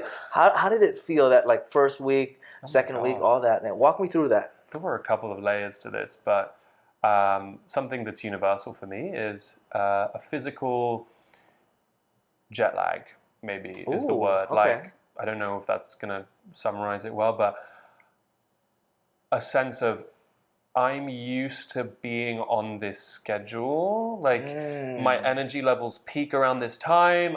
What I eat was very regulated because the second that I deviated from my regulated like diet and routine, I got sick for 3 days and had to like. And you could feel it too on stage. I mean, I literally had to call out of a show because I got ill. Oh my goodness! It was like an immune shock because of the intensity of the schedule, and if something changes, so what I'm trying to say is that after the show, you have this sense of like, it gets like 8 p.m. and you're like, I'm awake, I'm listening, I'm ready, or like when you usually have your coffee or whatever it is, your meal. So and also the emotional up and down and the kind of, you know, like if you ever played Mario Kart, the time trials, there's like the ghost Mario Kart of like the previous time. It's like feeling that happening around you, but not doing it. That's a good way to describe it, brother. You need to have a bit of rest. You need to have a bit of rest, like a bit. I was lucky after Archduke, I got to have a proper like holiday because it was New Year's, Christmas. Got to spend time with my family. That's we good. went to Florida. Good recharge. Yep. Yeah. Anatomy of Melancholy, though. I went straight back into work and starting another part-time job. So I have had to, and there's just been a lot going on. So the recovery time has happened, but it's been in little snippets. Little chunks, yeah. But you got to stay busy. You can't fully like cling on to something that happened. It's a bit like, I wouldn't say it's grieving, but you definitely go through the stages of a loss, of a change, of a weight. Definitely. Yeah. Especially if it's something you're really proud of, you know? Yeah. And there was another thing that was really unique, which was we posted some social media vids for the show for publicity. And one of them with Patrick Page, Christine Nielsen, and the two other lads, like we were shaking our hands, we were all shaking hands, and there was this kind of Pink Panther-esque soundtrack. It was like a TikTok. Yeah. Something along the lines of what could go wrong, these young men getting radicalized into like killing Archduke Franz Ferdinand. And over that week or so after the show, that TikTok became really big on Serbian and Bosnian and Herzegovinian like TikTok. Oh my God. And instant reels. So the comments and reactions to the show were like, they're doing Young Bosnia on Broadway. What the hell? And you would see, you would see the legacy of this of this history and of these people in real time in a comment section. People being like, "That's my hero. That's Gavrilo." Like these are my like they fought for for independence. They were radicals. They're heroes, they're legends. And then also replies and comments from others, sometimes being from the same country, sometimes not, being like, they started World War I, like the death toll. Yeah, but like, there's just so much engagement in there. Wow. There's so much controversy, and it was crazy to see this life that it took afterwards, with people just kind of engaging in this story, and people felt seen and represented, and that's not something I've ever experienced in a show before. It's like, part of someone's story got to be told on a stage, and that brings a joy to people, and that brings a special sense of like, someone is talking about this, someone's talking about me in a way. That's kind of how what I got from those comments.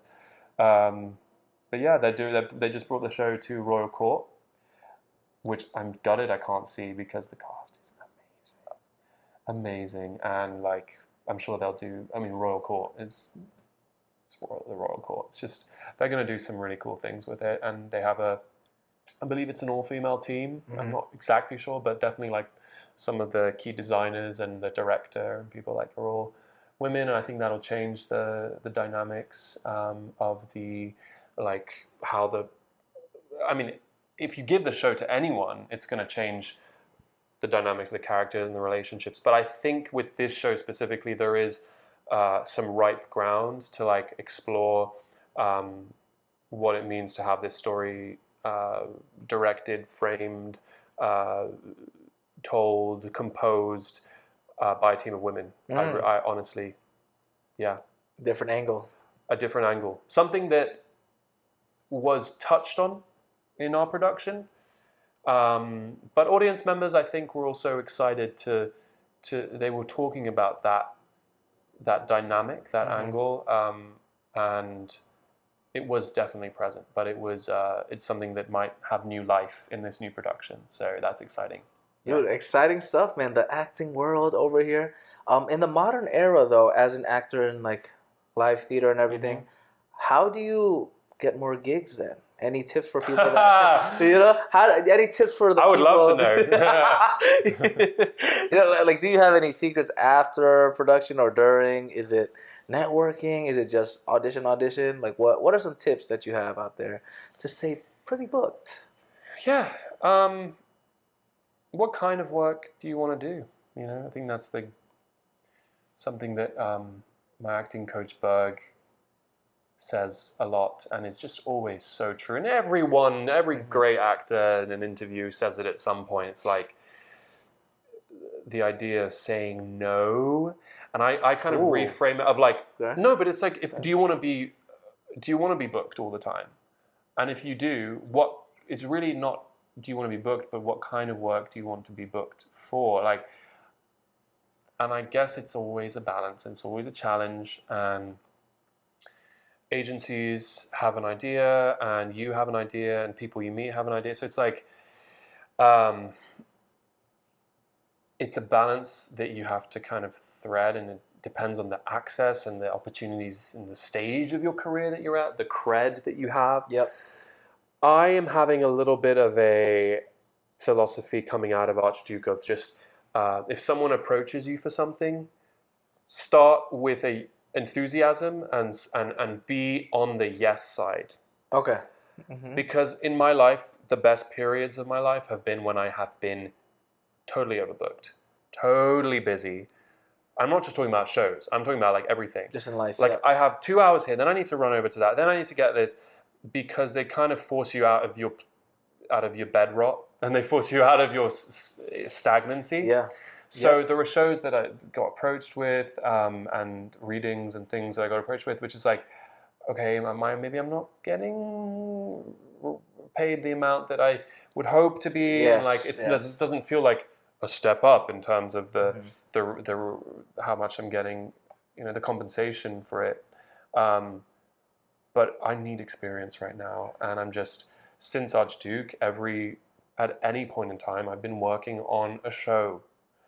It might be a reading, it might be a sort of staged reading, and through that, I've met people, they've connected me to more opportunities, people have approached me after the show for another show. Like, it has been this kind of chain reaction, and to someone who is expecting, like, it's not like, okay, now I get to book my Broadway role, or I get to book my Hollywood role. It's not linear, It's not, and there might be a time when it does become that. Yeah. But right now, it's for me, and I've only signed on to projects that I think that would be freaking difficult, that I don't feel comfortable in. I just have always, like, all the things that I've done, there's been an aspect of them which has been like, I am gonna struggle with this. And that might be some advice I'd give to someone who's looking for that. It's just like, if you're overbooked, if you can't take it on, or if it's something that feels out of your wheelhouse, take it on. And yeah, you might do some bad work, but then you'll also come away with it, like with Anatomy of Melancholy, some other shows I've done where it's like, whew, something just took place here.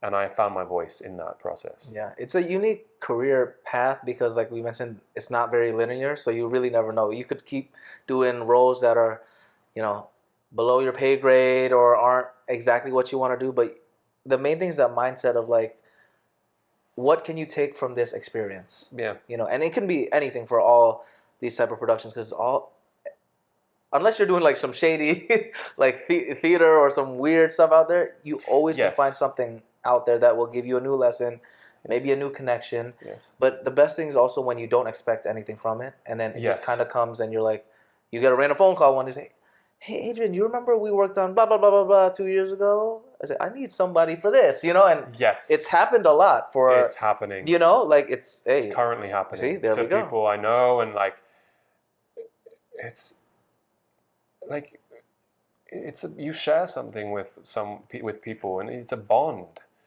and people are all moving up. And if if they're winning, you're winning, and vice versa. Like, if I could suddenly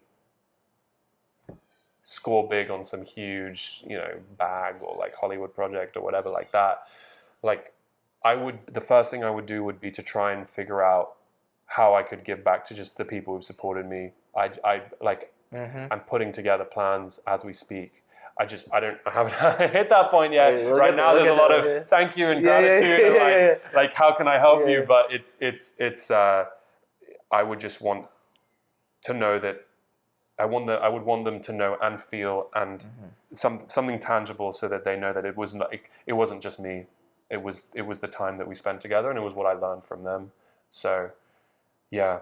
It's a tribe, man, to do all of this. And if you have a good community, it helps you, holds you accountable. No bed rot.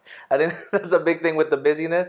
I really agree with that a lot, bro. Because, like, I remember first moving to LA, just doing random stuff. Whether it's, like, even just, like, random PA work or, like, working in restaurants or just being out there, because it's so easy to just stay in the couch. This is a cozy couch, by the way. Or on the bed, or just be very comfortable. But when you have limited time, I feel like you get the most opportunities. Yeah. Because, like you mentioned, you're really on the go all the time. And you never know who's going to see you also, right? You could be on the bus. You could be on the train. You could be walking to your, working in wine, right? What if you're working one day and you meet somebody? And it's happening. And it's you know what I'm saying? So it's just having that yes mentality and just going with the flow, having fun. That's what life's about, man. And you're killing it, bro. I'm so proud of you, man. All of the amazing work you do. Thank you. And all the other stuff. You've done so much stuff. We could go on forever. But let's talk about our talking points finally. Because we kind of went all over. This is actually perfect. That's why I figured. I was like, oh, great. We're having too much fun. Should we do a little, like, rapid fire? Rapid fire. Okay, like, guys. Semi-rapid fire? Yeah, something like that. Okay, the talking points. We've been having too much fun on the Patty Show podcast. This was kind of like Kai's episode. We kept rambling. Yeah. But yes, first. No, I love it. I'm not complaining. I'm having a great time. Thanks, man. The first talking point on passion, mental training. We were talking a lot about, acting and having that strong mind. But what helped you build that mental resilience, man? Waiting 2 months and still studying the play and everything? Like, what helped you build that? There was a lot of delusion, despair, and depression involved with auditions and the business of acting. And I've had some real lows. Performance gives me joy. Performance helps me with resilience. But it has to be the right type of a performance. Your approach, what you wake up that day with, how you ground yourself. Like, I might have a show at 8 p.m. or whatever.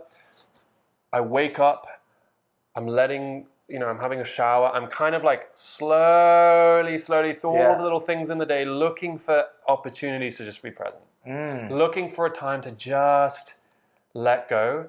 And I think at the end of the day, when you rely on your instincts and when you rely on your messiness and you just let yourself kind of do something like it's cuckoo crazy, and just like you get into the rhythm of work and you just like saying hi to customers, like, hey, what's up, man? Like, you kind of like, or even on the bus, to jam, and you start to not care, and that's when you come through. That's when you take off all the shields. And so resilience is a practice of physical presence every day and trust. Yes, I love that, man. You guys, remember, we're just in a little rock floating in space. I think it's really freeing to know that we're just very small creatures in a big world. I mean, there's people in Asia and Africa, everywhere around the world doing their own thing. So it's super freeing to know that, hey, sometimes you just gotta smile and live your best life. And I have a really, really strong critic voice, really strong judge, and I could judge everything. I could judge the tiny little smallest movements of an eye muscle right now in myself. But then when you when you've done a good job at something and you come back the next day, you start feeling anxious. You just realize that you're kind of the only person in your own way, and like you just have to be like, thank you for that, ego. Thank you for that. I'll just wear you like flabby clothing. I'll wear you like loosely, and I'm just like, I know you're the voice there, but it's just not true. There's no evidence. There's no evidence to back it up. Yeah. But you first need to get in touch with who you really are, and I think that's the hardest thing for a lot of people, is like actually seeing yourself come out in situations. Yeah. No, that I build that resonate confidence. with that a lot, man. Even with this podcast, man, 98 episodes in, I still feel that imposter syndrome. But because of I have literal like evidence that, man, I've been doing this for 98 episodes straight. Yeah. So like, even if my voice is like, hey, Patty, you're not him. I'm like, hey, man, this show has gone for, I think, almost 2 years. About to be 2 years, actually. Congrats. Thank you, sir. Congrats. Thank you, sir. It's really impressive. It's like having that evidence, just like you. Like, you're working and you're doing the work. If you're not like acting, it's hard to say that you have evidence. So the fact that you're taking opportunities and just keep doing it. Like I said, this industry is so unique. You have to like just keep doing it, even though it might seem like it goes down. You know what they say with the bow and arrow? You got to pull it back far to let it go even farther. So and stay busy. Yeah. Stay busy. Overly booked. Stay overly busy. Start a project. And you just keep going, you know? Yeah. Second talking point on pleasure, feeling mentally strong, okay? What makes you feel mentally empowered?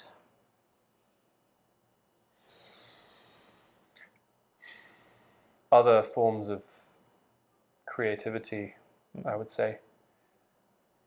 I kind of like have always had this witching hour around like 2-3 a.m. Like something will, some demon will come out, and I'll just like, I need to start this random project. And like, if you kind of follow up on that and you treat, and rather than procrastinating with something where you are being a professional consumer, which is kind of like how I think about it, just being like, what is this doing for me? Like, you're receiving, you're consuming, you're consuming. If there's a way that you can procrastinate with a random creative project where you are on the other side, where you're actually creating, you'll realize that consuming and creating are the opposite. Consumption is depression, and creation is like deep play. So I think that that's a way to beat the resilience, to just get up, just to disrupt what you're doing and just get up and do and make something. Yeah. Dude, that creation, I love that you pointed that out, because I also get into that TikTok, you know. I do just too. Keep doing Instagram, all that. What I've been feel guilty for it. What I've been doing now is just like, I try to post daily, like on Instagram and TikTok, my fitness page, just like a random fitness tip or something, and just putting stuff out there. I need to take some from him. He's too kind. I'll pay you later. You know what I'm saying?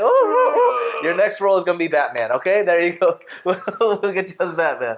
But that has helped me a lot. Like, I'm not saying it equals to 100 scrolls, but like, you know, like I feel like if you make any form of content or even like draw, I was drawing, like my friend had this party that was themed up above, down below or something. So one of his roommate's friends were coming from Australia, and they were trying to like host a party in their rooftop area. And he was like, down under. So there's like one room that he made was literally a cave kind of vibe, you know? And it was kind of pretty cool. Shout out to my boy Leo. Met him on a run club. Leo. And also on the podcast as well. I just have everyone on the podcast. But there was like, what is it called? Construction paper on the whole thing. Because that's how he made it. And people were just drawing stuff. So I'm like, hey man, I haven't drawn in ages. I drew an armadillo. Everyone thought it was an anteater. So hey, I'm not an artist, but it felt good to just like get something out there, you know? So I think that's really important, to also like be a creator and not just a consumer, you know? Love that tip. Everyone keep creating stuff, keep following the Patty Show. Our final talking point on positivity to wrap things up, reframing challenges. How do you reframe setbacks, man? Like not getting auditions, you know, and not booking roles and all that stuff. How do you reframe that? Oh man, you have to become a professional reframer if you go into acting. You do. I mean, I guess that's kind of to be a way I describe acting, but like reframing an audition or not getting one, like personally, it's twofold. There's the industry side, and then there's the work that you're doing side.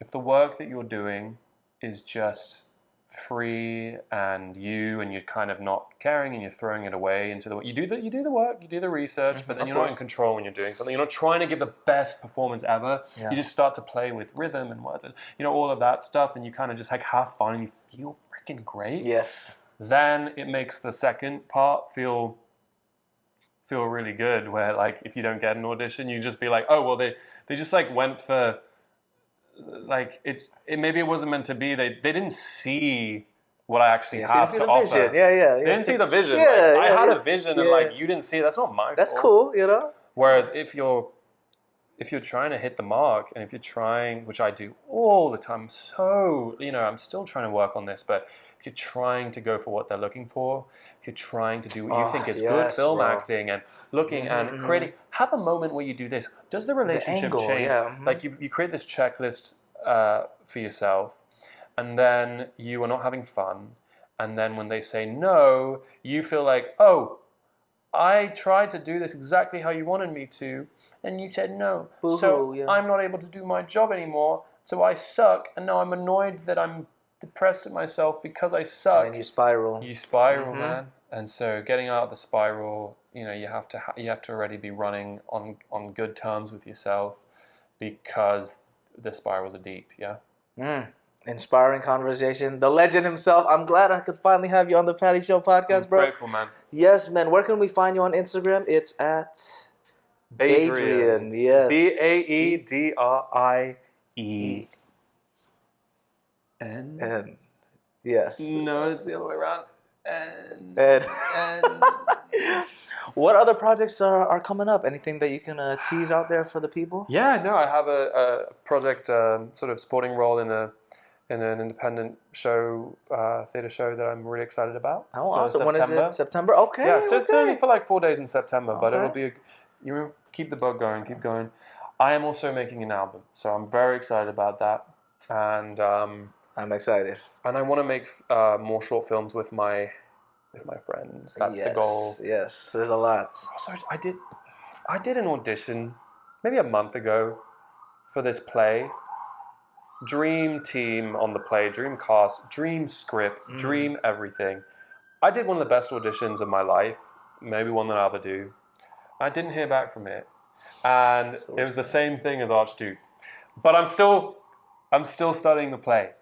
And so maybe fate will change. Hey, maybe fate will change. History will repeat itself in another way. Yeah, but it will, and I'm just carrying that with me. I'm carrying that like curiosity, even in the work that I got rejected for. It's still alive, so I'm gonna bring it to everything I do.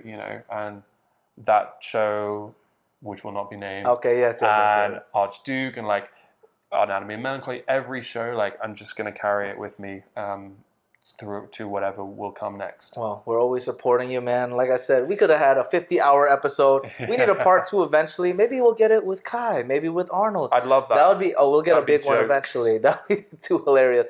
But more success to you, man. We're so grateful. Arigato, all this stuff. Thank you. Arigato. Yes. How do you say thank you in Bahasa? Oh, terima kasih.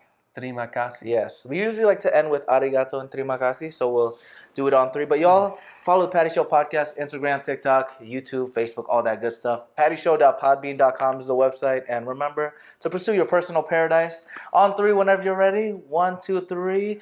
Arigato and terima kasih. Yes. Woo! Thanks for joining me on this episode of The Patty Show. I hope you had as much fun as I did exploring the crossing point of the 3 Ps. Passion, pleasure, and positivity.